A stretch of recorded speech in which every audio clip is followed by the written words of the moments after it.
Živijo, sem Matej Cepin in poslušate 64. epizodo podcasta Goreči grm. Jakob Štrbenk je mož in oče, po izobrazbi pravnik, po poklicu pa podjetnik na področju digitalnega marketinga. Spoznal sem ga pred nekaj več kot 5 leti kot vodjo skupine za moške v Štepani vasi v Ljubljani. Za nama in tudi za vsemi ostalimi, ki to skupino obiskujemo, je že veliko globokih pogovorov o poslu, denarju, skušnjavah, hranljivosti, skrbi za družino in o podobnih tematikah, v katere je moškim pogosto težko ugrizniti, je pa to seveda nujno. Jakob je v teh pogovorih vedno zelo neposreden in izzivalen. S tem mnoge spravlja v premislek, morda koga celo v pohujšanje. Najbolj navdihujoče pri njem pa je to, da ni nekdo, ki bi osebnostni rasti predvsem govoril. Sam je izredno intenzivno na poti te osebnostne rasti in prav zaradi njegovih včasih že norih prizadevanj za osebnostno rast sem ga povabil v Goreči grm. Njegove poti ni zaznamoval le dokaj nenaden skok iz podjetja s 25 zaposlenimi, katerega polovični lastnik je bil. V epizodi govoriva še o nekaj podobnih njegovih odločitvah. V pogovoru z Jakobom sem se seveda naučil ogromno stvari, naj pa omenim le dve, ki mi najbolj ostajata.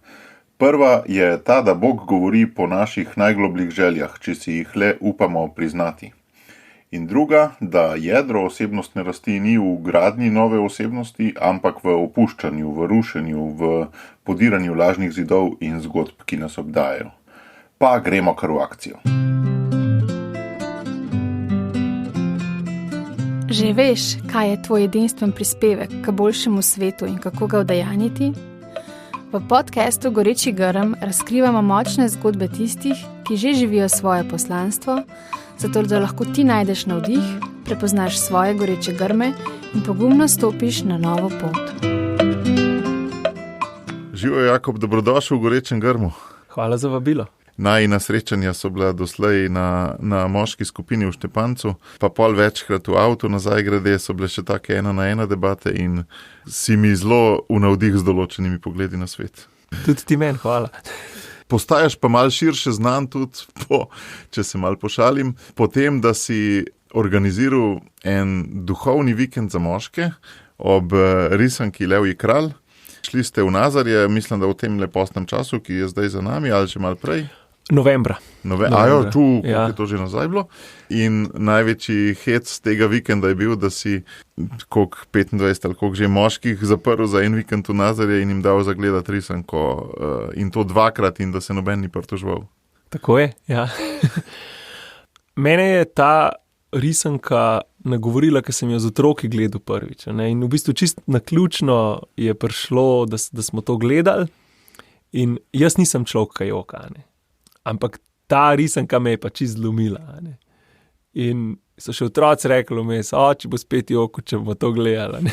In jim ni to bilo všeč ali kaj? Jim povzroča neko... Ne, pač tako se jim je zdelo zabavno, malo pa je. Tako. Ne ošit, ampak tako, spet bo to, Ja. Čeprav zanimivo drugo, pa nisem, ker pač triggeri so šli ven.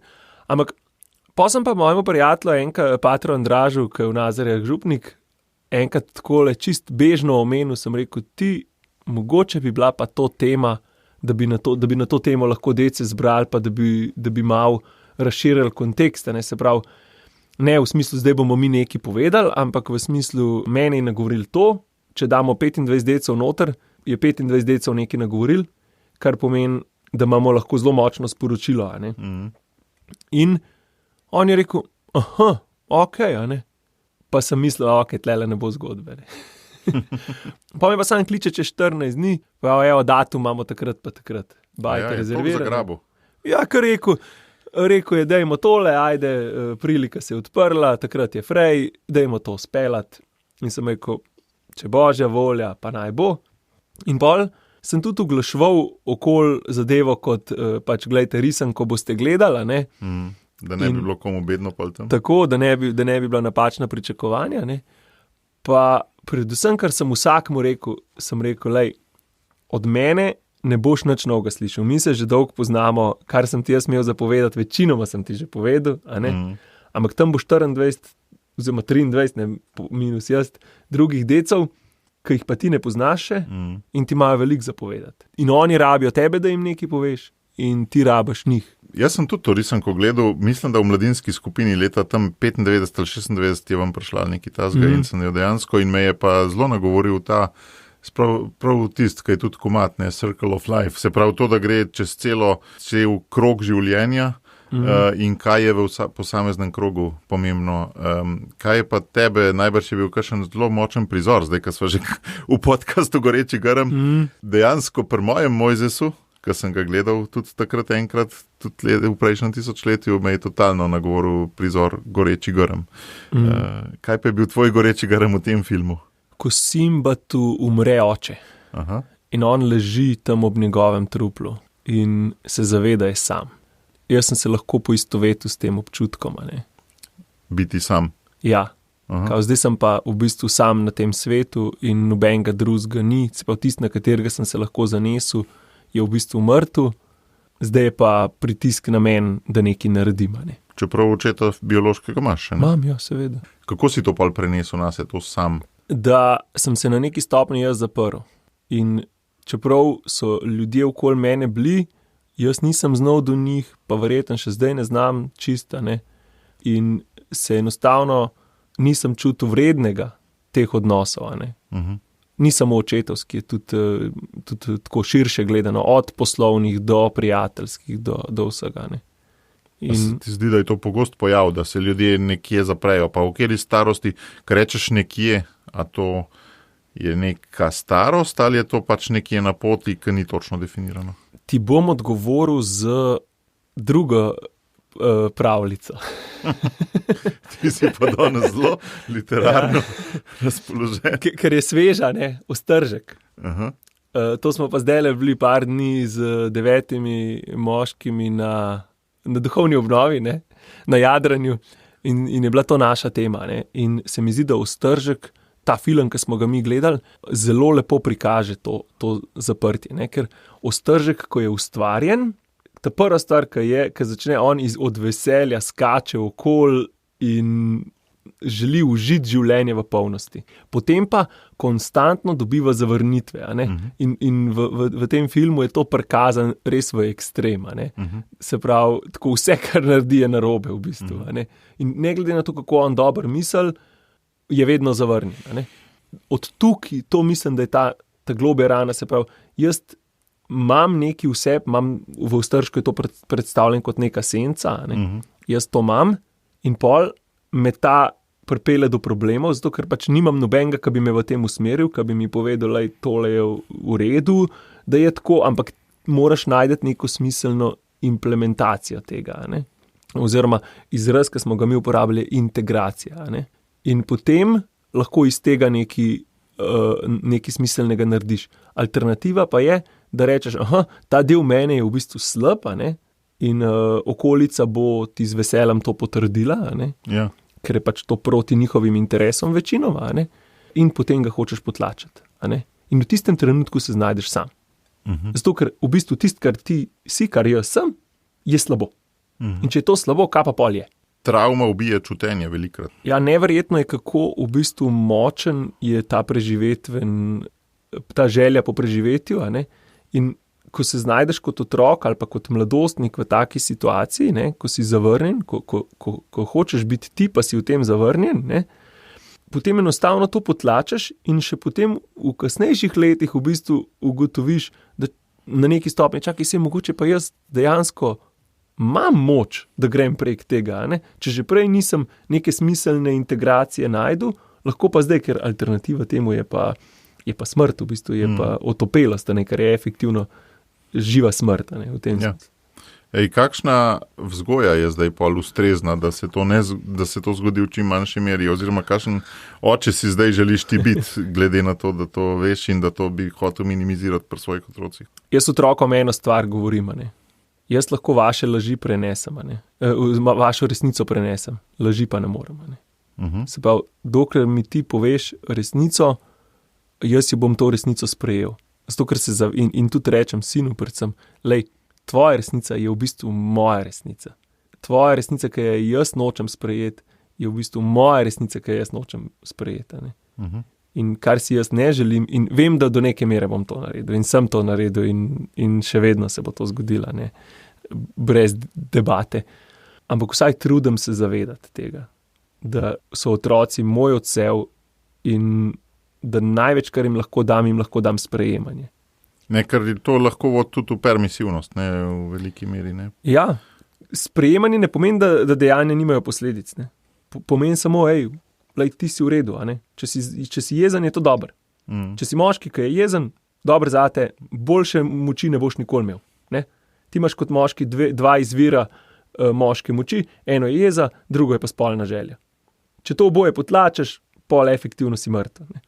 To je moja, rečemo temu, ampak jaz nisem za predavati v vzgoji.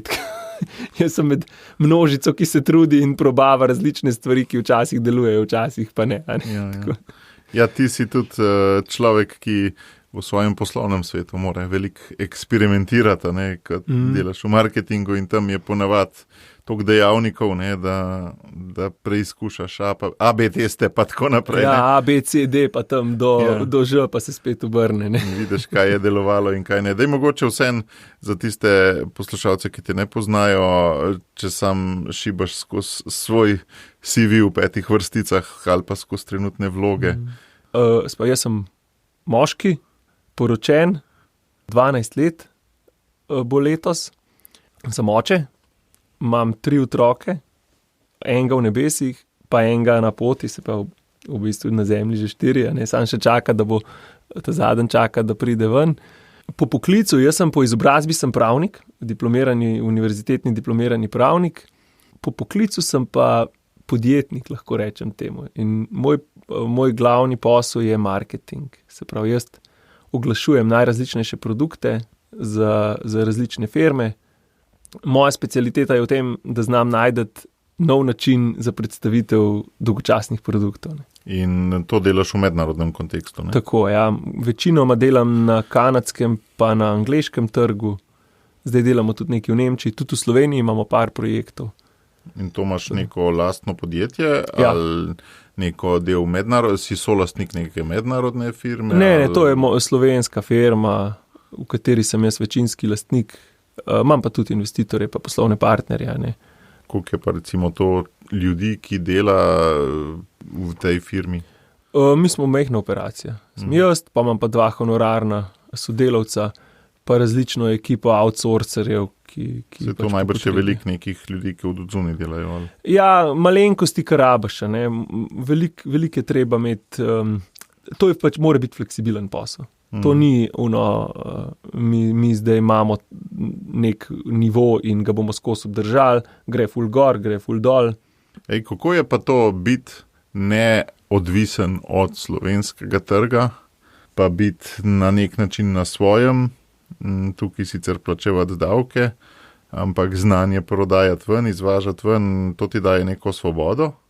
Ja, je pa tudi pritiska, ne. Se pravi, slovenski trg v primerjavi z recimo ameriškim, nemškim, kanadskim, pa še posebej angleškim, ne, je konkretno zelo nekonkurenčen. Nekaj, kar v tujini deluje, skoraj zagotovo deluje v Sloveniji, in nekaj, kar v Sloveniji deluje, bo mogoče delovalo tudi v tujini, najverjetneje pa ne. Ker je pač konkurenca na trgu tako majhna, da v bistvu karkoli delaš, karkoli oglašuješ, boš dobil nek rezultat. Ne. Meni je iz osebnega vidika mi je dober občutek, da nisem vezan samo na Slovenijo, predvsem zato, ker je priložnosti na tujih trgih več. Ne. In dejansko vidiš, zabaven mi je ta občutek, ne, da lahko prideš prek LinkedIna v neko veliko firmo angleško z 150 zaposlenimi in v enem telefonskem klicu in poveš, kaj ponujaš, in oni so dajmo probati. Ne. Ker si za njih nek majčkan denar ali kaj, ki jih pač takih 10 na teden sprobajo ali kaj. Ja, oni pač so pripravljeni, imajo v tem trenutku problem, so pripravljeni probati in oni to probajo in to je to. In jaz dobim priložnost. Kako iščeš stranke na LinkedInu ali kaj? LinkedIn, mail, veze in poznanstva, tako. In ti v bistvu iščeš stranke, ki iščejo kaj, kakšne probleme jim rešuješ? Iščem stranke, ki iščejo lead gen.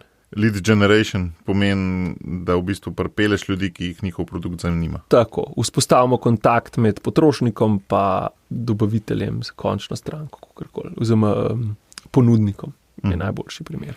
No, ampak bilo je pa kar nekaj let nazaj, ko sem imel pa še eno drugo firmo, ki je bila pa tudi zelo uspešna in tisto zelo močno dejanje pri tebi je bilo, da si iz tistega pol skoraj v trenutku šel ven. In zelo tako na hiter. Kaj je bila ta zgodba? V čem je bilo to drugače od tega zdaj? To, kar zdaj delam dost podoben, kot sem tam, samo da tisti je bila dost večja operacija, ki je zahtevala dost več mikromanagementa in dost več ljudi je bilo odvisnih od tega. Ne? Razlika je v tem, da mi smo delali lead gen za avtodilerje v Kanadi. Realno je bil uspeh te firme v tem, da smo bili v pravem sajtu na ta pravem mestu. Pač barabija našega največjega konkurenta je bila v tem, da so z unimi podatki mutili, kolikor se je dal in v bistvu vse, kar smo mi rabili narediti, ko smo prišli na trg, da smo rekli, da nismo taki kot oni, da ne delamo tega. Ne? In pa smo mi iz tega razvili kar orang posel, na vrhuncu smo imeli 25 zaposlenih, 4,5 milijone prometa letnega. In ti si bil kar en velik lastnik od tega, ne? Jaz sem bil polovični lastnik tega, ja. In šli smo toliko daleč, da nismo mogli vseh teh podatkov interesentov prodati in smo šli potem v partnerstvo s parimi avtodilerji tam in smo odprli svoje lokacije. Ne. In naš največji konkurent, največji avtodiler, ki je prodajal to, kar smo mi prodajali, ne, je prodajal 300 avtov na mesec, pa so bili takrat, mislim, da 8 let v poslu. Mi smo pa v enem letu prišli iz 0 avtov na mesec na 150 avtov na mesec. Kar pomeni eksponentna rast, vse gre hitro, ne? Ampak problem je, da tukaj človek sebe zgubi. Ne? Kaj to pomeni, sebe zgubi? Mislim... Zelo hitro se ujameš v svojo glavo, ne? Se pravi, kaj je treba in v pričakovanja drugih. Ne? In potem se ne moreš več spraševati, kaj si jaz želim v tej situaciji, ampak je samo, kaj je treba. Zato, ker je sužen sistem. Tako, sužen postaneš in problem je v tem, da si ujet v zlato kletko, ne? Ker hkrati ti posel nudi vse, kar pač nisi si predstavljal. Jaz si nisem predstavljal, da je to sploh možno. Ne? V bistvu nesluten uspeh. Ja, tako. In tudi, zdaj, ko gledam nazaj, jaz se nisem niti slučajno čutil vrednega tega uspeha. In realno gledano, jaz tudi nisem bil. Jaz nisem znal toliko, da bi do tega prišel, ampak pač bil sem v pravem cajtu na pravem mestu. In zato, če jaz iz tega posla ne bi šel takrat, bi itak propadel posel zaradi mene. Tako zdaj realno, z znanjem, ki ga imam zdaj, gledam nazaj, vem, da to pač ni, ne morem sebi pripisati. Imam občutek, da mi je Bog hotel pokazati, tudi to izkustvo. Uno Pavlovo, navajen sem biti reven in biti bogat. Tako in jaz sem bil navajen skromno živeti, v tem smislu, se pa ni mi bilo težko 3 leta, težko, vedno je malo težko, ampak ni mi bila pa to življenjska muka, 3 leta živeti na minimumu v upanju, da pač neki bo, ker sem pač vedel, kdaj bom tvegal, če ne zdaj, Zgodba tega je bila dost zanimiva, ker ti si že vedno neke take, bi rekel, nekonvencionalne odločitve sprejemal. Ti si se izšolal za pravnika in diplomiral in pol si nekako, če sem te prav razumel, zračunal, da po tej običajni pravniški poti, jaz ne vem, kaj to pomeni običajna, ampak kaj nek pravosodni izpit ali v podjetju ali ne vem kaj, še zelo dolg ne boš svojega cilja dosegel.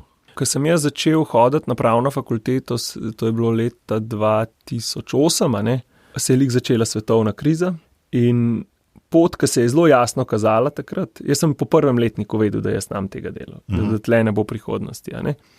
Mi je bil pa... Kako si to vedel? Ker večina študentov nima to. Čutil sem tole ne bo zame, jaz tukaj ne morem zmagati. Zakaj ne? Ker je bilo že takrat jasno, kakšna je prihodnost pravnika. Greš v pripravništvo, če ga dobiš, če dobiš pripravništvo na sodišče, je to pomenilo takrat 800-900 evrov, 2 leti, narediš pravosodni izpit, pa lahko greš v neko odvetniško pisarno delati. Ampak zelo jasno je bilo, da moraš ti do teh izkušenj prijeti, in da v bistvu zato, da priješ do teh izkušenj, ti grejo najboljša leta življenja. Pol pa, ko imaš izkušnje, ki bi pa lahko dejansko sam nekaj naredil, si pa že v taki življenjski situaciji, da je tisti denar dost manj vreden. Ker ti stroški narastejo, ne? Pa družina, pa višja pričakovanja, pa vse. Ne? In si v bistvu ne moreš več tveganja privoščiti. Ne? Ampak ti v bistvu si pol skozi denar gledal te svoje cilje. Tudi, definitivno. Kako naj rečem? Meni je bil pravo tudi neke vrste pobeg. Ne? Zato, ker pravo lahko dojemaš zgolj in izključno na razumski ravni in to je to. Ni treba nič čutiti. Ne, v bistvu je to problem. V pravo je to problem. Piše tako, to je tako, ok, zdaj mi se lahko pogovarjamo o interpretacijah, pa levo, pa desno, ampak v končni fazi, če je zakon tak, v najboljšem primeru ga gremo izpodbijati na ustavno sodišče, ampak to je to. Ker sem pa jaz vstopil v konc prvega letnika v svet marketinga in to se je zgodilo tako, da sem si ful želel voziti kombi polet kot študentsko službo. Pač rad sem se vozil, mene je vožnja vedno pomirjala in sem rekel, zakaj ne bi meni en plačal za to, da se jaz vozim okoli. Kaj dostavil ali kaj bi? Ja, dostavil sem perilo iz ene čistilnice. In potem sem si najdel to službo nekje tam v Mengšu in sem se vozil okoli, pa vozil sem se v Kranjsko goro, pa to, skratka bilo mi je blazno zabavno in vmes sem si na CD-je, takrat še ni bilo MP3-ov, pa tega v avtu, sem si na CD-je natisnil neke audio knjige, ki so o tem marketingu govorile. Wow. Zdaj pa prihajava do enih zanimivih gorečih grmov. Ja, definitivno. To je meni je svet marketinga v bistvu odprl čustven svet. In to so bile neke audio knjige, najbrž angleške, od teh gurujev marketinških ali kaj. 4-hour work week. Poznam, slišal. Ja. To. Vedel sem, da je to pač prodajna taktika, ne. Pa sem začel razmišljati, ok, očitno se pa da nekaj po internetu prodajati, pa tako deluje sistem, pa tako deluje oglaševanje. Takrat si bil glih prav zgoden, ne? Takrat je internet glih boom naredil, ne? V marketingu. Tako, in pol, ko sem začel jaz to raziskovati, jaz sem najdel par takih, rečemo, študentskih jobov, ki so bili podjetniški, recimo, da smo probali rangirati po Ameriki spletne strani za neke produkte, Potem smo pa promet na Amazon pošiljali, Amazon je pa imel affiliate program, ki te za vsazga, ki si poslal, vse, kar je kupil znotraj 24 ur, si dobil 4 ali 5% provizije. In to je bil tako, meni je bilo to takrat odkritje, wow, jaz lahko, če naredim to, pa to, pa to, pa to, bo ta spletna stran moja prišla na prvo mesto, za recimo en tak, se brez veze, ampak meat grinder, veš kaj je to? To je zamlet meso, mlinček, veš? Ja. To sem jaz bil na prvem mestu. In to je imel, 20,000 iskanj na mesec. Wow. In je bilo kar nekaj prometa in je taka stran prenesla 300-400 evrov na mesec. Se pol je padla, ampak meni je to, wow, jaz lahko tle 400 evrov zaslužim. Z parimi urami dela. Pa če imam srečo, da to par mesecev ostane, zakaj pa ne? In kakšna je pa zgodovina od tega kombija v prvem letniku naprej? Meni študij ni predstavljal nekaj tako izziva. Najbrž tudi zato, ker sem bolj bil indiferenten do tega. Meni ni bilo težko. Jaz sem bil glasen tam, nisem razmišljal, kako se bom zdaj, da si bo učitelji dobre stvari v meni misliti, pa Tukaj sem, alternativa temu je, da bom doma poslušal teženje, zakaj ne študiram, pa zakaj se zezam. Bom jaz to naredil, itak mi ne vzame toliko cajta, zraven pa lahko svoje stvari gruntam, pa mi pa noben ne težijo. In kaj so bile te stvari? Te spletne strani sem pol postavil. Prek študenta v bistvu, ali kaj? Ne, sam. Si imel firmo ali na črno? Vse na črno. Zdaj je že to, kaj veš, da me furs ne more ganjati. Pa ni bil to neki denar, pa itak, vedno si vse investiral, dokler ni nazaj, dokler nisi na neki stopni, pa če zadeva propadla. Ker pač Google spremenil algoritme, pa nismo mogli več rangirati. In to si delal kaj, cel faks, ampak vmes si najbrž ženo spoznal? Ženo sem že prej spoznal. Ženo sem spoznal konc 3. letnika, začetek 4. letnika srednje šole. To bilo pa zgodno? Ja. Da ste se pa pol poročila? Poročila sva se pa konc mojega 4. letnika. Faksa. Ja. Jaz sem pol, ko se je začela resno v poroki pogovarjati, sem videl, ok, s temi majhnimi spletnimi stranmi, jaz ne morem nekega smiselnega preboja narediti in sem naredil eno najpametnejših odločitev, in sem šel delati za eno drugo firmo. In v tej firmi sem hitro videl, da neke dolgoročne prihodnosti zame ne bo Je pa stvar, ki me je postavila finančno na neke temelje, v smislu neka osnovna varnost, tako, a ne. In No, pa tudi najbrž si se kaj naučil, ne? Ogromen sem se Delati v naučil. velikih sistemih. To je bil majhen sistem, bil lastnik pa jaz. To je bilo to, ampak dec je blazno vrihten bil in mi je tudi veliko tega marketinga delal in mi je bila tako zanimiva, no? Izkušnja, let pa pol sem tam delal in znotraj tega časa sem spoznal potem poslovnega partnerja, s katerim so pa v Kanadi delala. To je bil Kanačan, ali kaj? Ja, Srb, ki je živel v Kanadi. Smo njegov oče bil Srb, on je bil že rojen tudi v Kanadi. Če te prav razumem, si pol šel ti ven iz te firme in ustanovil svojo skupaj s tem Srbom. Tako.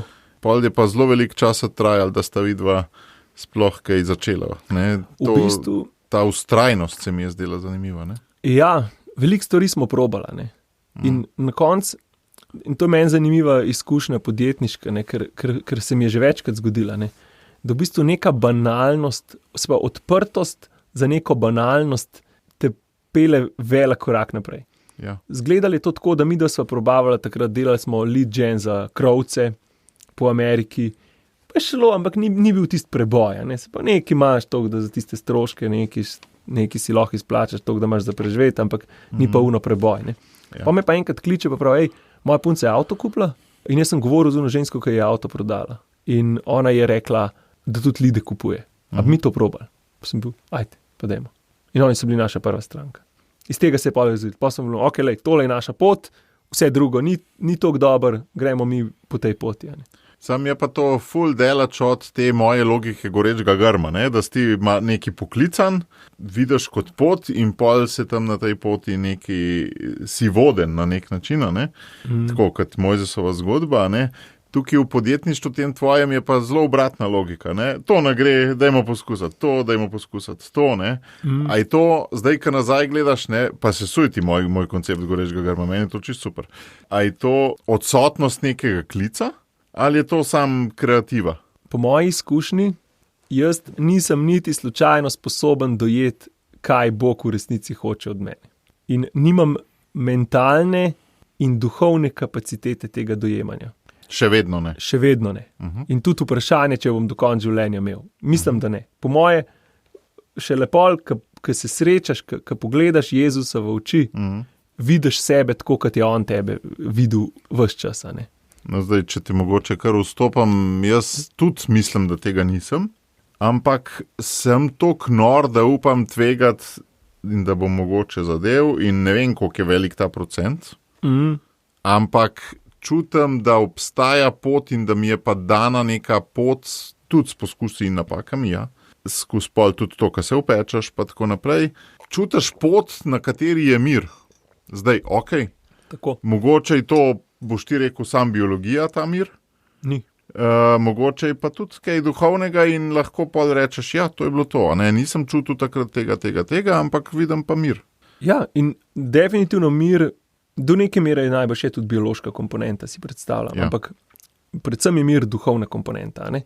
In ta ideja, probamo to, pa ne deluje, pa gremo na neki drugega, ne pomeni, da smo mi, da sem jaz opustil. Da sem zdaj šel dol iz poti. Ampak da to je bila izkušnja, ki sem jaz mogel imeti zato, da sem lahko naslednji korak naredil v polni moči. Se pravi, jaz sem bil na poti in ne vem točno, kje bi ti tle sesul koncept gorečega grma, jaz samo vidim, da jih je ogromno na poti. A veš, da v bistvu vsak dan je nek majhen grmiček, ki ti reče, aha, tole je, če si ga pripravljen videti. Ne. Moj večji problem ni v tem, da bi opustil preveč stvari, moj problem je v tem, da bom se zapletel v neko idejo in polje bom hotel dokazati na vsak način, da je to prav, pa da je to tista neka stvar, ki pa mora delovati. Ne. Da boš imel premalo odprte oči za svet okrog sebe. Tako. In največja moč pride iz opuščanja. Ne. Opuščanja, ja. Ker rečeš, lej, tole ni. In tle... Da si upaš to priznati. Ja, da rečeš, pa, ker kaj je težko, a ne? Težko je priznati, da tole ni, ne da ni, gledano z vidika dejstev, ampak da ni gledano iz vidika mene. Se pravi, jaz nisem tisti, ki lahko tole spele. Kar neki mojih poslušalcev, ki se pol srečamo, pa pogovarjamo, ima to izziv reči, tale služba ni. tole ni. Ne? In tudi pri sebi vidim in pri drugih, ne? To odlašanje. Tole ni, ampak malo moram še potrpeti. Ne? Ja. Če se poskusva zdaj v to situacijo, kaj je bilo to nekaj, si rekel, 2016, 2017? 2018. Ko si bil 2018, ko sta imela 4 milijone prometa, se pravi 2 milijona si recimo ti imel prometa, dobro, koliko je od tega lahko profita bilo? Ali se to sme povedati? Profitna marža je bila cirka 10%. Se pravi 200 € na let si zaslužil recimo, da si lažje predstavljamo. Ja. Kanadskih dolarjev seveda. Ja. To ni čisto isto, ampak ja. Rečva, ja. Se pravi, 100 000 € na let si recimo zaslužil.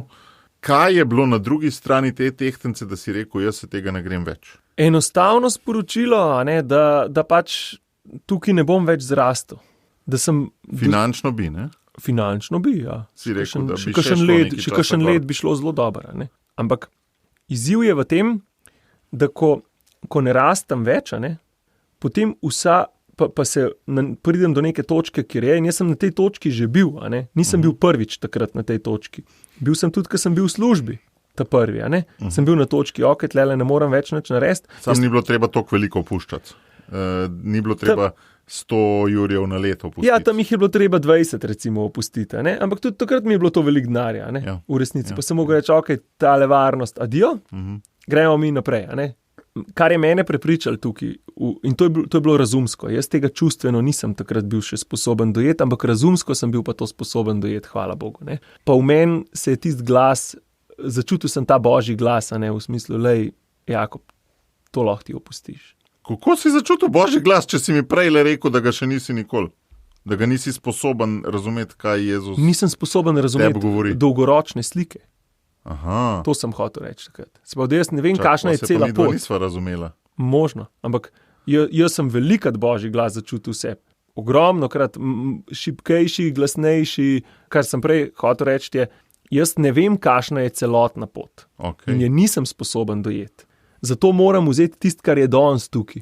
Pa se je Mojzes tudi rekel, v deželo, ki ti jo bom pokazal, ti jo bom pokazal, v tisto deželo, X je enako 26,558, nadmorska višina, geografska širina in višina. Ni mu tega rekel. Tako, pa najbrž tudi, če bi mu rekel, lej, takole zgleda ta dežela, bi bil Mojzes, mali juter, Ja. Gremo mi v Egipt nazaj, tam vsaj imamo meso. Ja. Na neki stopni je tudi 100 € na let v bistvu to meso, egipčansko. Jaz sem takrat imel ta močen občutek, tlele ne morem več. Tukaj ne bom šel več naprej, kar pa efektivno pomeni, da ves denar, ki ga zaslužim od tistega trenutka naprej, ne služi meni, jaz služim njemu, in pomeni tudi, da v resnici jaz bom vse, kar bom porabil za to lažbo tega, kar sem v tistem trenutku zavrnil. Samo v tem delu si mi pa res ful izziv in te ne razumem čisto dobro. Se pravi, dejansko moraš skozi rast, dejansko ne sme biti v tvojem, malo provociram, v tvojem življenju ne sme biti obdobja 6 mesecev, da ti pač ne rasteš in da pač je rast v tem, da teh 10 € na mesec zaslužiš in da jih pač nekam naložiš in da boš pol iz tega ven s časoma nekaj dobrega naredil, zdaj dobrega, nisem mislil filantropsko dobrega, ampak nekaj dobrega, smiselnega za naprej. Tako je. Zakaj to ne bi mogla biti opcija? Ne razumem te. Zakaj ne bi mogla biti? Zakaj to ne bi mogla biti opcija? Ja, tle bom jaz še 6 mesecev ali pa 1 let zdržal z tole s tako dobro plačo, sicer mi je malo težko, ampak je ful dobro, ker čez 1 let bo pa, ne vem, na računu tok pa tok in bom iz tistega lahko štartu neko čist novo zgodbo, ki mi bo pa spet v rast. Zakaj to ni bila dobra zgodba? Ker nisem čutil, da je to moja pot. Če bi jaz dobil jasno sporočilo, le Jakob, zdaj moraš ti tukaj nabrati tok pa tok pa tok, zato da boš lahko naslednji korak naredil, jaz bi to naredil. Ok, kaj ti je pa pol Bog rekel, da je še enkrat povej, ker prej nisem bil pozoren tukaj. Čas je, da greš, da je konc tukaj. To, kar imaš, je dost.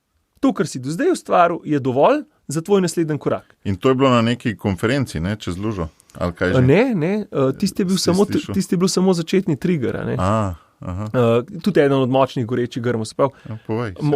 Moji so šli od leta 2017 naprej, že prej bi jih lahko nekaj naštel, ampak te so taki, ki imajo velik vpliv na stanje, ne danes, pa na zadnje par leta.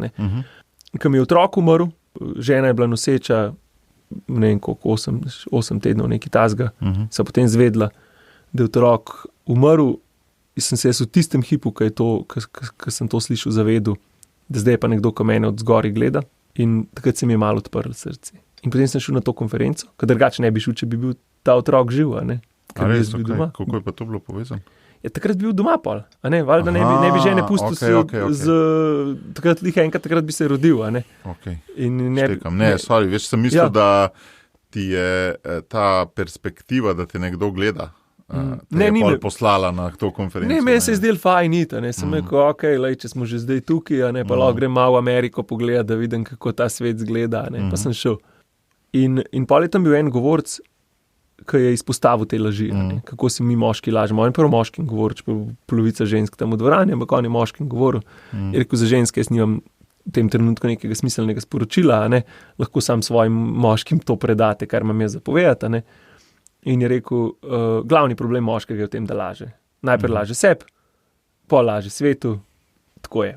Laže sebi, laže svoji družini, laže svetu. In ti si to zelo osebno dojel, ne? Ja, in sem rekel, pišu, kar res je, a ne, na neki stopnji je to res. In sem začel razmišljati o tem, ne. Kjere so tvoje največje laži, ali kaj? Ja. In kjera je bila največja laž, a si jo identificiral? Da bi prav eno tako veliko izpostavil, da bi tole je pa največja laž, ampak jaz sem predvsem videl kompenzacije, ne. Se pravi, da sem videl, jaz recimo, ne vem, sem v družbi to glasen, zato ker pač se ne čutim, da sem zadost, če sam tam sedim, recimo, take stvari, a ne. A veš, velikrat, ko govorimo o teh lažeh, a ne, pa si ljudje mislijo, zdaj pa je neka tako velika stvar, ki jaz nisem drugim povedal resnice in jo zdaj skrivam, ne vem, enega sem ubal scena. Ja. Ampak ne gre za to. Laž tukaj je v bistvu zgodba, ki sem jo jaz sebi povedal, in problem te zgodbe je v tem, da na neki stopni je resnična, ni pa smiselna zame. In moja zgodba v tistem času je bila, če bom imel dovolj denarja, bodo moji problemi rešeni. In takrat sem zelo jasno videl, da temu ni tako. Da sem dobil en kup drugih problemov, ki jih nisem mogel z denarjem rešiti, in sem bil v bistvu izpostavljen v teh problemih. In moja izbira je bila, ali uporabim denar za to, da te probleme zakrijem, ali pa uporabim denar, da te probleme razkrijem. Ampak oboje pa nisem mogel narediti naenkrat, ne. In na to foro je šlo pa. Pa je bil pa naslednji ta goreči grm istega leta 2018 na Cresu, septembra. Sem sedel pod oljko, še zdaj vem točno kjero. To je značilnost gorečih grmov, da točno veš, kje je bilo, kdaj je bilo in kjer svinčnik si imel v rokah. Točno. To je značilnost spomnim se trenutka, pisal sem o tem. Sem rekel, tle moja zgodba se tle mora končati. Dovolj je bilo na tej stopni. Ja. In če bi rekel, a si zbežal iz situacije na neki stopni, ziher sem. Ker nisem mogel, tudi čustveno nisem mogel situacije shendlati, ne. Je bilo preveč zame, prehiter se je vse skupaj zgodilo, ne? In je tveganje je bilo ogromno, da me pokople skupaj z tako hiter, ki je zajasnil, da zadeva dol pade, a ne. A sem prav naredil, ali ne vem pa, da je bilo zame smiselno. In kaj je bila tista druga pot, si že vedel, ali ne? Ne. Kako pa je pol izgledal preskok v stanje brez te velike firme, kako so ti meseci izgledali? Jaz sem seveda imel velike plane zase, kaj vse bom jaz zdaj naredil, ne? In je vse šlo adijo. Tako, ni šla zadeva po planu. Sem pa začel spoznavati različne ljudi pol na tej poti, a ne? In nekje v dobrem letu sem spet postavil posel zase nazaj, tako da je bil nekje cash flow pozitiven, oziroma vsaj na nuli. A ne? Kar pomeni, da smo mi lahko preživeli družinsko, brez da bi mogli denar dajati noter v posel. Kar je za moje pojme najbolj kritična točka vsakega posla. Ne? Profit je lepa stvar, ampak cash flow pozitivno je prva točka, ki je ključna. Ne? Pa tudi za moškega to, da vidi, da nekako dolgoročno se formula izide, če bi bilo tako naprej, ne sej bo kaj se bo zgodilo, da bo družino preživel. Tako. Se mi zdi za moškega kar... To je ključno. Tako doživljam, da ti reš velik del skrbi. No? Ja, pravijo, če imaš problem, ki ga denar reš, pa če imaš denar, pol nimaš problema. Ne? Ja. Te ljudje, ki si jih srečal potem, to so bili v bistvu te... kakšen tip ljudi si pa začel srečevati, ki jih prej nisi? Jaz sem bil prej skrivač, ne? Sem se skrival za neko sliko, ki sem jo hotel drugim predstaviti, ne? Pol, ko sem se začel odpirati, in sem tudi s takimi ljudmi se veliko družil, ne? Ker sem se počutil prijetno v taki družbi, ker nisem bil izpostavljen. Pa, ko sem se pa začel malo odpirati, sem se pa začel družiti bolj tudi z ljudmi, ki so bili na podobni poti kot jaz, ne? Iz različnih perspektiv, ampak tako, da smo lahko se začeli malo drugačne stvari pogovarjati. Ne? To je bila pot Exodusa, pa v skupino v Štepancu. Tam, ko so se tudi midva spoznala. Tam, ko sem jaz spoznala, sem izhodil že prej, že leta 2016, ne? Tako da to sem lepo sprot vlekel. Kjere so take tabu teme, ki se si jih po 2018 pogovarjal, prej pa ne? Do 2018 nisem dojemal čustvenega sveta. Jaz sem, če bi že govoril o osebnostni rasti, ne, sem jaz osebno rast doživljal kot nekaj, kar je v glavi. Ne? Kognitivno. Razumsko. In sem dejansko, tako kot je beseda osebna rast, sem jaz to dojemal kot, da moram zgraditi nekaj, kar jaz nisem, zato da bom pol pa zadosti dober, pa da bom v redu. In to sem jaz delal na razumski ravni. To se mora zgoditi in na to je smiselno tako reagirati, pa nek stoičen princip. Ne? In dejstvo je, da je to delovalo do neke mere. Ne? Ampak pa sem pa trčil v zid in sem se zavedal, ok, jaz na razumski ravni od tle naprej ne morem. Ker na razumski ravni sem jaz naredil vse, kar sem lahko naredil, pa še zdaj se nič posebej boljš ne počutim. In pa sem začel odkrivati čustveni svet. Sem začel sprašati, kako se jaz dejansko počutim. Kaj pa to? Zdaj me to jezi, to mi je v veselje, to mi je tako. In sem rabil par let, da sem sploh prišel iz neke take splošne otopelosti v to, da sem začel različne stvari čutiti. Ne? In če je bil ta prvi del, rečemo ta prvih 10-12 let neka gradnja, sprav, da sem hotel nekaj... Zdaj dekoriral notranje prostore. Ne. Porušil sem jih. Sem v bistvu ugotovil, da na čustveni ravni je pa zame smiselno, da začnem rušiti vse to, kar sem zgradil okoli tega bistva sebe, zato da bi se na nek način zaščitil. Ne? Tukaj smo spet pri teh lažeh, ne, če te prav razumem. Zgodbe, ne. To so bile zgodbe, ki so bile pripeljane o tem, kdo sem jaz, kaj je moja vloga, kaj drugi hoče od mene, kakšna je moja vloga v odnosu z drugimi ljudmi in ključno, kakšna je moja vloga v odnosu s samim sabo.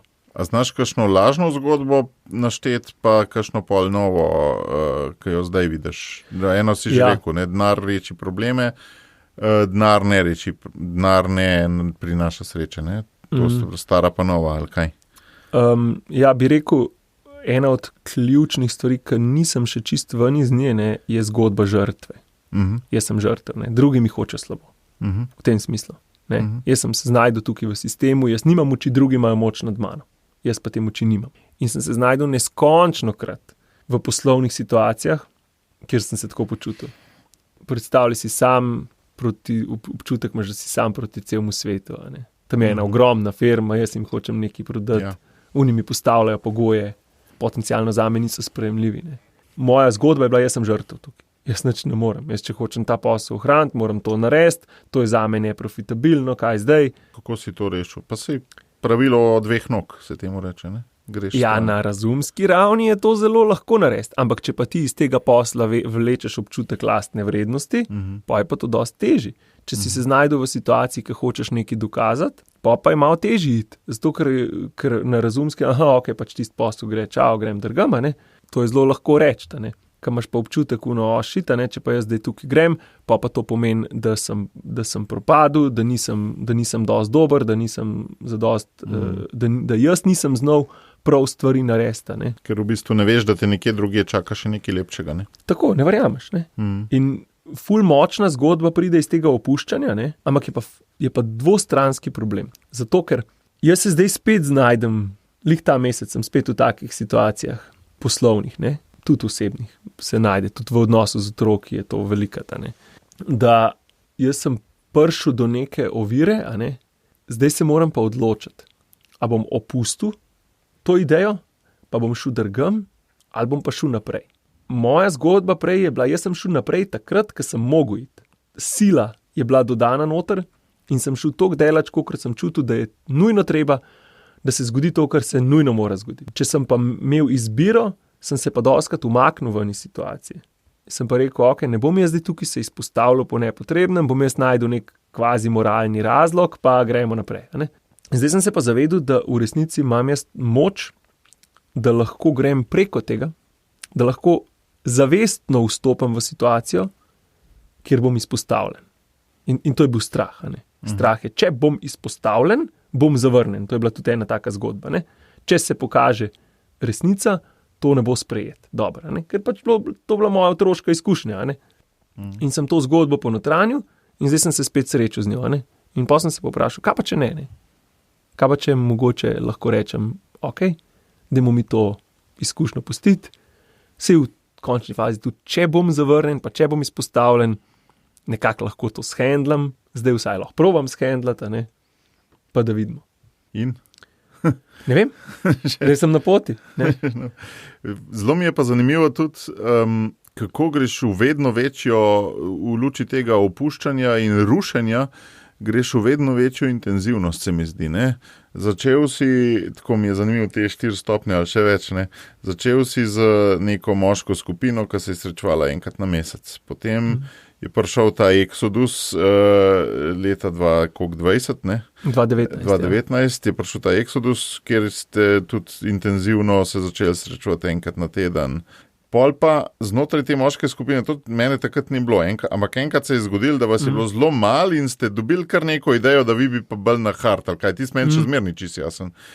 In se je pol razvila neka podskupina, ki ji rečete kaj level up, ampak kako je bilo tist? Kar enkrat ste se neki, mene takrat ni bilo dejansko. Vas je bilo čisto malo, 6 ali 5 ali koliko? Ne, v bistvu nas je bilo 10 ali 12, ampak niso bili vsi za. Rekli smo 5 nas gre in to je to. Zakaj? Problem moške skupine... No, gre v kaj? Bom razložil. Okay. Problem moške skupine, ki se srečuje enkrat na mesec, je, da v bistvu to nič ne more narediti. To ti lahko da v najboljšem... Se pravi, moška skupina mesečna ima 2 namena. Prvič je, da dec pride v okolje, kjer je sprejet in se ima fajn. To je prvi in glavni namen. Ta drug namen je, da dobi kakšno novo spoznanje. Ampak problem teh spoznanj je v tem, da z leti se ta spoznanja nabirajo, nič se pa ne zgodi. In to pol vodi v frustracijo. Jaz toliko stvari vem, kaj bi mogel in vedno nove stvari odkrivam, kaj bi bilo zame smiselno, ampak v mojem življenju se pa nič ne spremeni. In zato smo rekli, dajmo mi narediti eno malo bolj intenzivno skupino, kjer bomo en drugega podpirali na tej poti. Zato rečemo level up, pa en nivo višji gremo.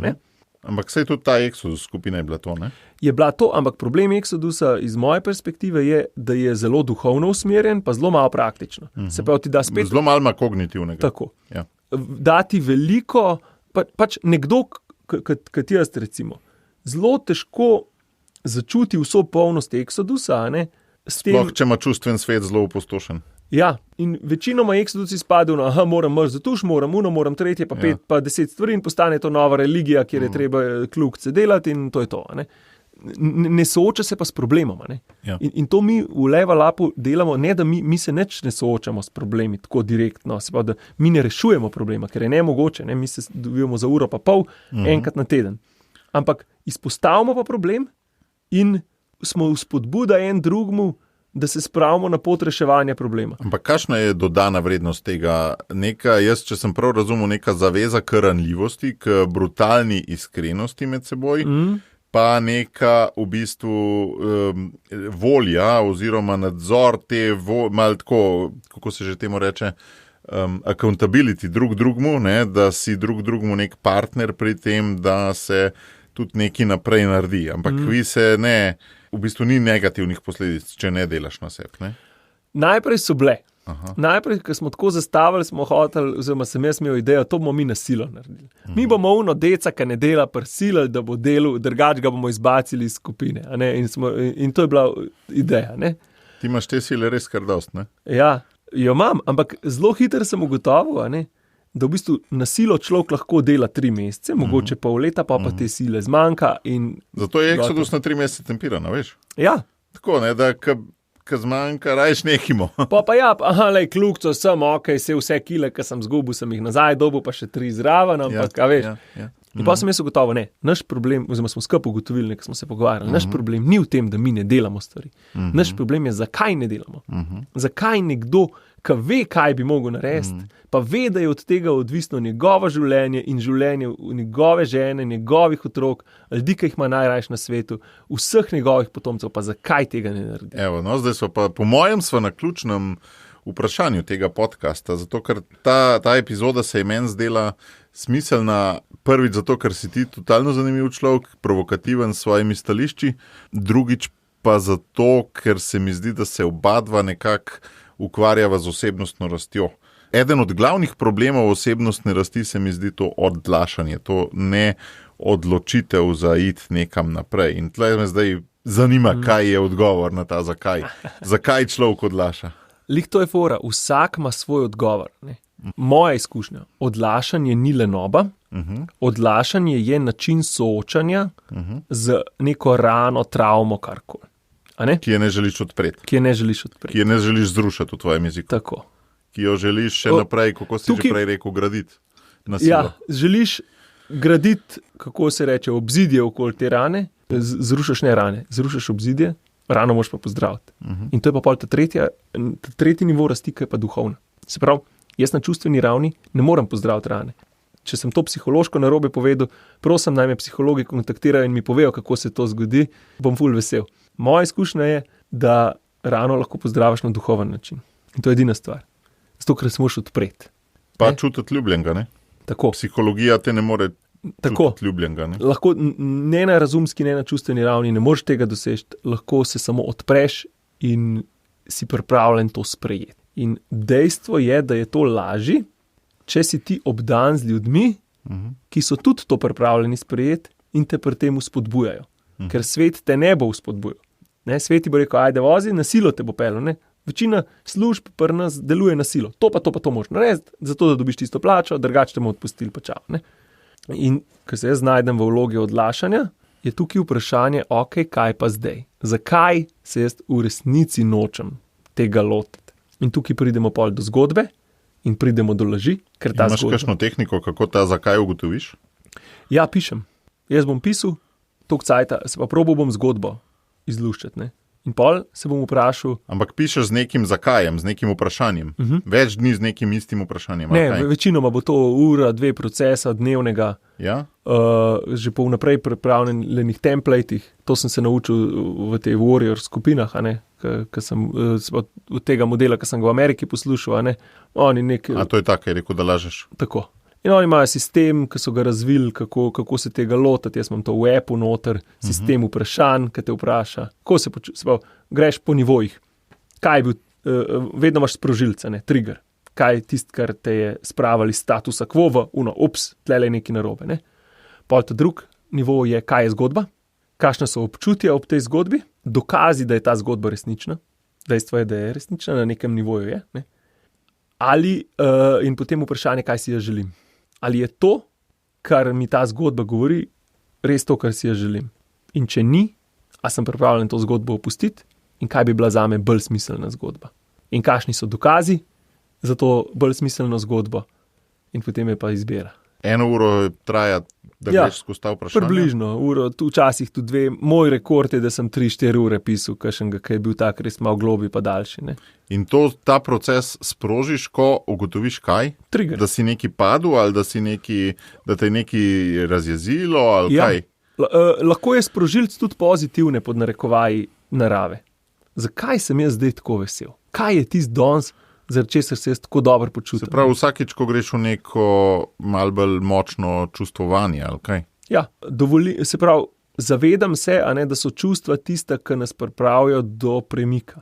Se pravi, otopelost avtomatično pomeni, da se ne premikaš. Takrat pa se lahko sam na silo premikaš. Če pa se hočeš iz moči premikati, imaš pa čustvo. Vsako čustvo je do neke mere smiselno v večji globini začutiti zato da imaš potem več energije, da se lahko premakneš naprej. In tako to deluje. Se pravi, zgodba pa je tista, ki pa blokira. Ne? Čustvo je, ampak zgodba pa blokira, da bi iz tega čustva sledila neka akcija. In ko odstraniš zgodbo, ali pa jo spremeniš. To ta self-talking, ali kaj, to, kar sam sebi govoriš. Ja, jaz verjamem, zgodba je self-talking, ne? Lahko, ampak jaz verjamem, da v ta proces pisanja vstopa Bog noter. Sploh na stopni, kjer se vprašaš, kaj si jaz želim. To je tudi moja izkušnja, da jaz sem tak človek, ki zelo, če si vzamem čas, če si res grem, je pisanje ena od najglobljih oblik molitve. Tako.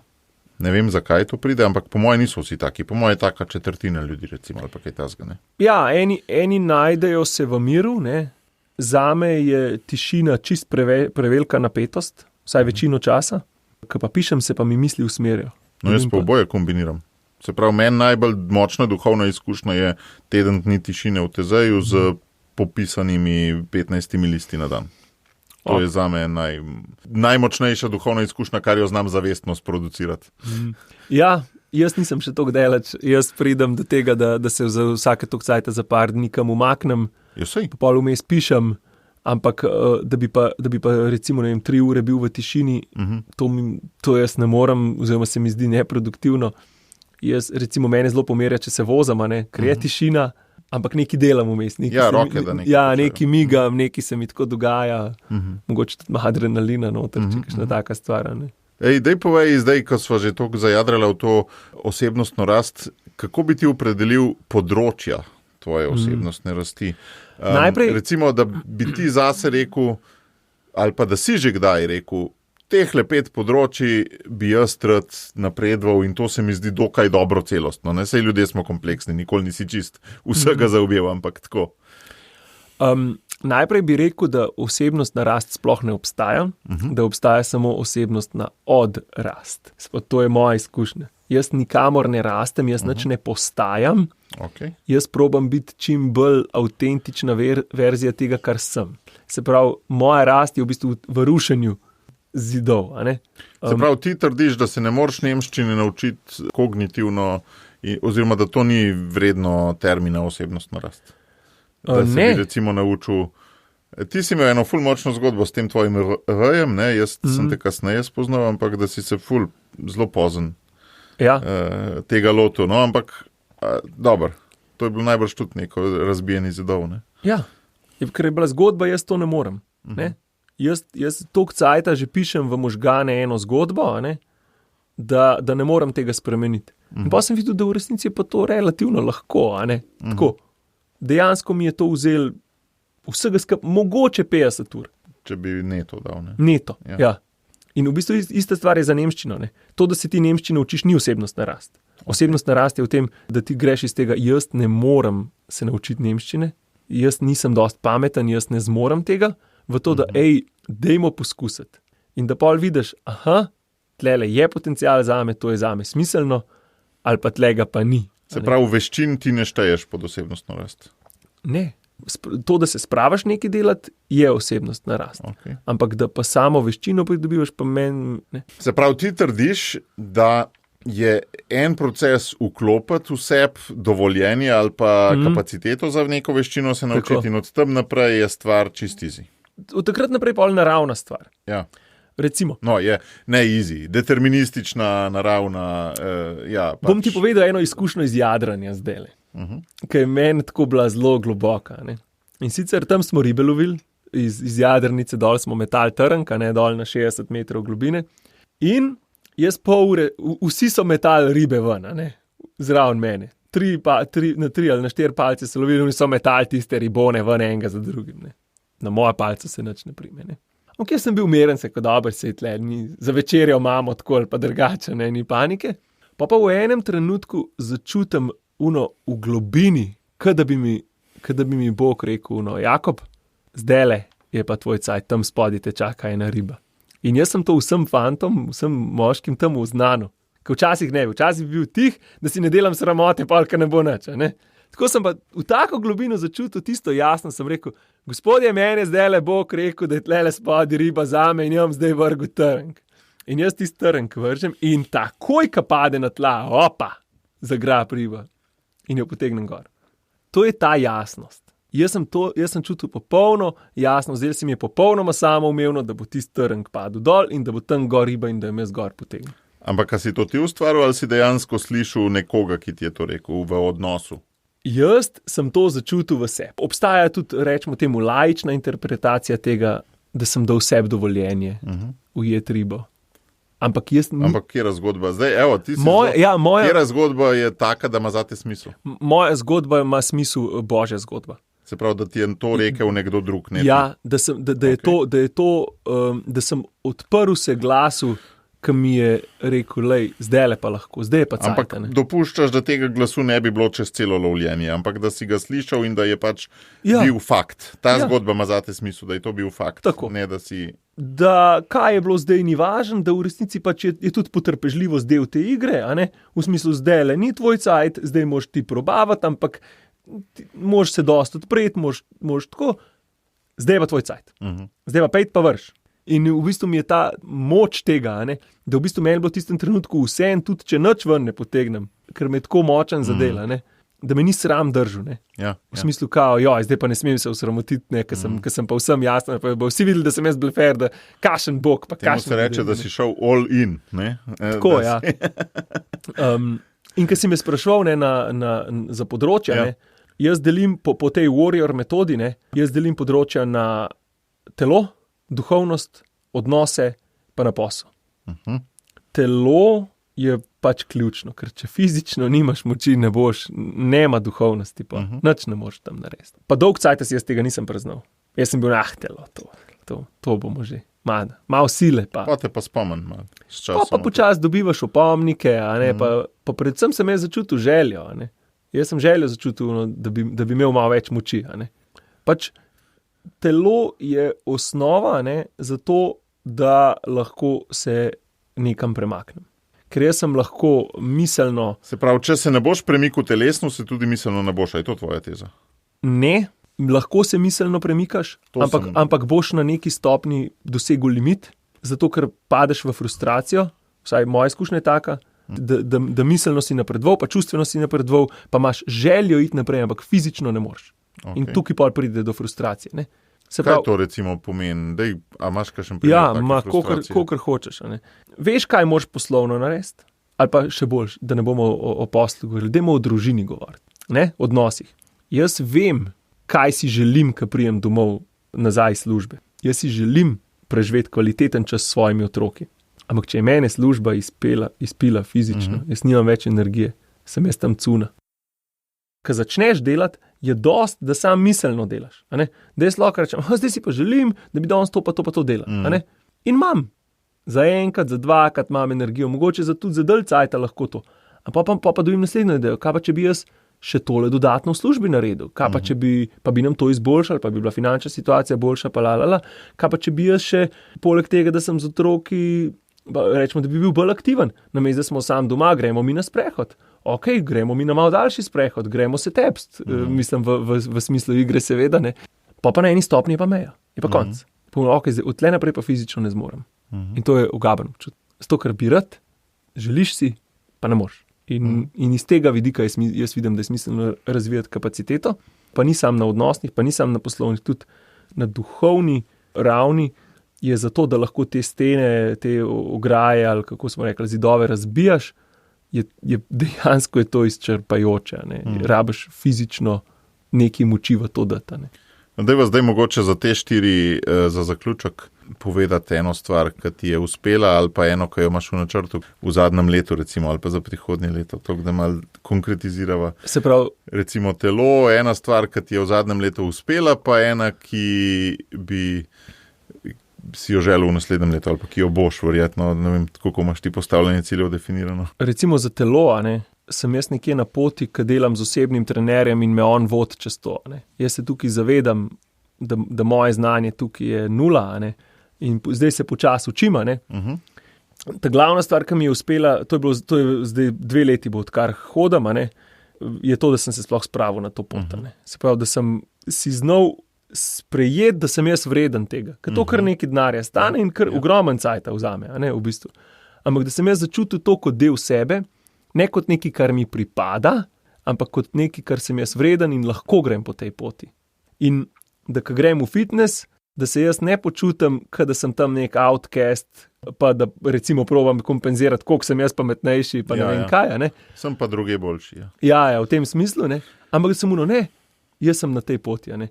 In recimo tukaj imamo z ženo zanimive pogovore, nekaj mi je, Jakob, odkar ti hodiš v fitness, mi ti sam še dece kažeš, lega tega, kakšne mišice ima, lega tega.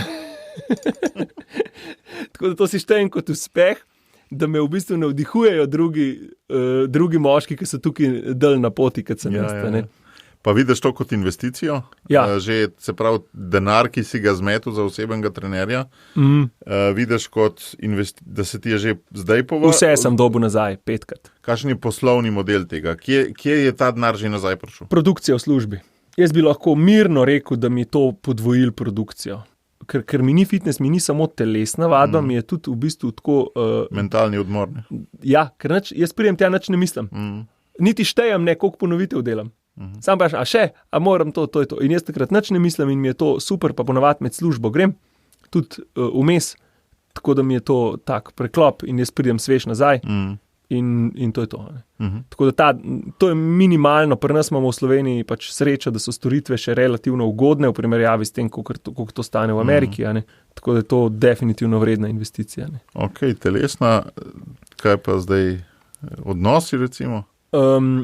Odnosi, bi rekel, da sva se ženo lotila v zadnje pol leta. Jaz sem bil, če bi zmagal, duhovno zmagal še vmes dol, je bila to definitivno terapija, ker sem pa šel sam lani, ker me je zanimalo malo globje, začutil, to je bil spet eden od gorečih grmov, ker sem polet na morju začutil, da ne morem iti drugače naprej, ker da me en strokovno čez to pele. In sem šel v to zgodbo in sem prek tega spoznal, kaj je tisto, kar me v resnici žene. Sploh sem te odnosne stvari ven potegnil, In potem si štejem kot veliko zmago v odnosu to, da sem lahko ženi to direkt povedal in da sem šel skupaj z njo čez ta strah. Ker kaj je problem? Midva, obadva, ki se srečava na neki rani. In zdaj, če mi začnemo to rano, najprej jo pokažemo, to še ni tista bolečina. Ampak kaj se pa zgodi z odnosom, če se ta rana začne celiti? Kaj naj jo pa pol povezuje? In meni je bilo ful strah tukaj. Sem rekel, jaz sem marsikaj pripravljen žrtvovati, 10 urjem na mesec se odpovem, ni problem, ampak odnosa z ženo pa ne dam. Ti si dejansko razumel, da če boš preveč delal na sebi, na odnosni ravni, da se boš razšla. Jaz nisem čutil, da se bo razšla, da obstaja tveganje odnosa tukaj. To je bil moj problem. Pa ne, da moja žena ne bi delala. Ona podobno intenzivnostjo, kot jaz dela, pa se pogovarjava o tem, pa vse. Ampak jaz sem pač dobil strah. Sem rekel, če naju to več ne veže, kaj pa je pol tisto, kar naju veže. No, in kot zmago si štejem, da sem to lahko odkrito predstavil in da sva lahko skupaj našla, pač da se obadva zavedava, kje sva, da se znava opozoriti, tole je pa zdaj tole, in da potem si lahko tudi rečeva, mi da so obadva skupaj pripravljena to opustiti, pa nek nov temelj postaviti. Ker dejstvo je, da ta odnos bo umrl.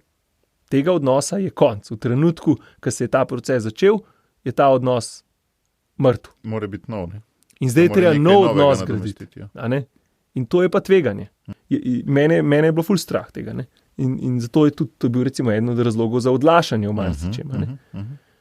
Ampak jaz sem pripravljen... Skozi pisanje je gotovo ta razlog. Ja. Pa mi je bilo ful težko si priznati, ker ego mi ni dovolj tega slišati.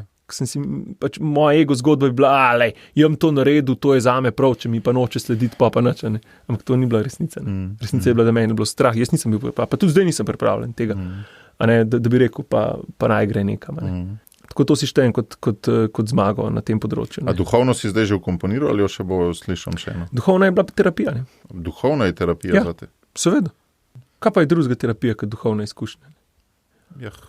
Čustveno prepoznavanje. Meni je terapija dejansko bolj socialna izkušnja, se pravi moje čustvovanje, moj odnos z drugimi in tako naprej. Duhovna mi je pa najbolj, če je socialna skozi terapijo, mi je duhovna skozi molitev. Ne? Ja, te stvari, ki niso direktno odnosne, jaz štejem pod duhovne, Zato, ker se zavedam, da v bistvu brez duhovne komponente so te stvari zelo malo vredne. Ne? Recimo, jaz sem za 1 uro terapije povprečno porabil 6 do 7 ur priprave sam. A ne? In to je izgledalo tako, da sem šel za neko temo, tam dobil feedback, a ne? Tle ni duhovne izkušnje, to je čustvena izkušnja. Bila, ne? V najboljšem primeru. Velikrat pa tudi zgolj racionalna izkušnja, ker v bistvu dojemanje, razumevanje, kaj se je dejansko z mano dogaja, pa kako, pa malo širše še perspektive pod strokovnjaka, pa to. Pa sem 1 do 2 uri pisal na to temo, sem šel na level up, sem fantom povedal, kaj sem se naučil, pa sem jo oni vrgli nazaj. Še dobil nazaj, sem dobil feedback. V socialnem kontekstu, ja. Tako, še to predelal, pa spet šel. Če tle ni noter duhovne komponente, je pa vse ostane na razumski čustveni ravni, ostane odprta zadeva. Sem zanimiv, da je ne znaš izcediti, ločiti ven od ostale. No? A ne, ker so ostali nimaš problema jih lepo razrezati na področja. Tle pa imaš, to mi je zanimivo. No? Ja, meni tudi, zame je to, jaz to gledam v kompletu. Posel? Posel sem pa v zadnjem letu, pol leta, imel sem eno močno izkušnjo lani junija, ko sem šel za 2 dni na morje sam. Posel takrat ni šel v smer, ki sem jaz hotel in sem se jezil, sem bil na bog. Zakaj jaz nimam zdaj tukaj dodatnega denarja, da bi lahko to prav naredil? In sporočilo, ki sem ga dobil v tistem trenutku, ko sem ga začutil, je bilo, jaz sem ti dal vse, kar rabiš. Če pa ti nisi pripravljen tega dati, da lahko narediš naslednji korak, je pa to tvoj problem, ne moj. Si spet duhovni. Zdaj le pri poslu največ duhovne omenjaš, ne? Ja, pa duhovnost je prepletena, ne moreš to. Vse so prepletene, stari. In mislim, definitivno, ne. In kar je bilo meni tukaj zanimivo, je to, da od tistega trenutka sem dobil jaz jasno, sem rekel, ok, Bog, grem iz vloge žrtve, kao jaz ne morem, sem jaz se postavil v vlogo moči, jaz zdaj tukaj imam, izbiro lahko naredim in sem se vprašal, kaj je tista ena stvar, ki mene ločuje od vseh drugih. In sem ugotovil, da pač jaz imam idea generation, neomejen. V bistvu. Jaz se lahko spomnim 500 stvari zelo na hitro.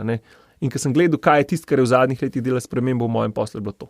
Ki je bilo treba nove ideje, sem jih jaz nametal in pol nekaj deloval.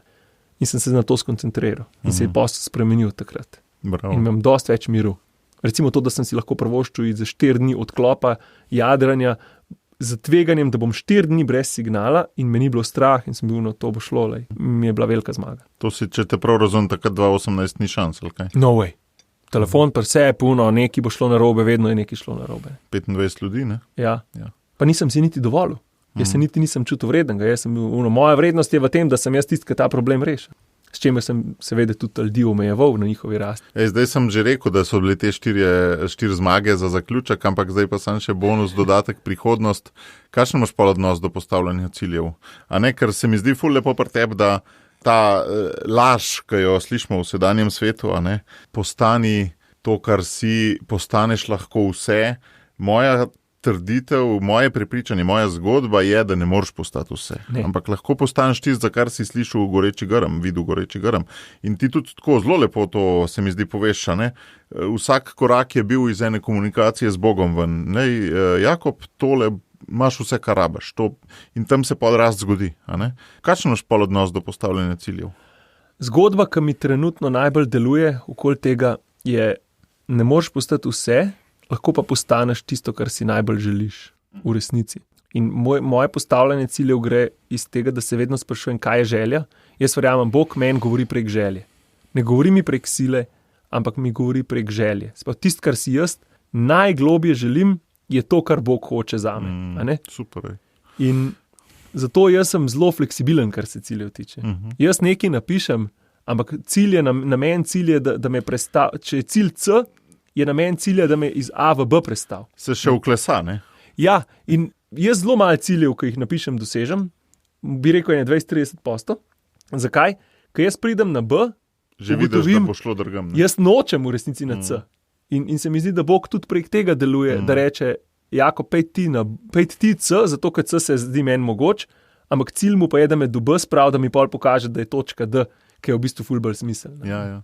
Ful si lepo rekel to, da Bog želi, da postaneš tisto, oziroma da postaneš lahko tisto, kar si najbolj želiš.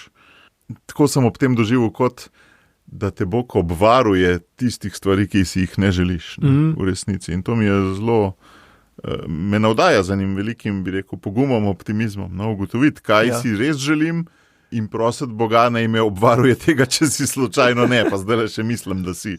Ja, to je močna zgodba, ja. In je za veliko moških je to hud trigger, ne? Ko ga vprašaš, kaj pa ti hočeš v resnici. In zdaj tudi razgradnjo štekam, malo bolj po moje, ko si prej govoril, rušenje zidov, no? A ne, ravno skozi te cilje štekam, po moje, zdaj tudi malo bolj to rušenje zidov, a ne? Se pravi, že začneš graditi, ne? A stopnjo, pa B stopnjo, pa C stopnjo, pa podreš do B-ja, ko vidiš, da pač velikokrat smo v zgodbah in jih nadaljujemo, ne? In ravno tukaj ta tvoja 2018 zgodba je odsev res celote, no? Gradnje in podiranja in znova gradnje in podiranja. Ne? Ja. Hvala, Jakob. Verjetno se še kdaj slišva, ker si tak priročnik, pa tudi prej pri ugasnenih mikrofonih sva še načela določene teme, ki bi morda celo večjo poslušanost dosegale odnosu do žensk in biologiji pri tem in vsem, tako da lahko, da bo part 2 še kdaj. Z veseljem.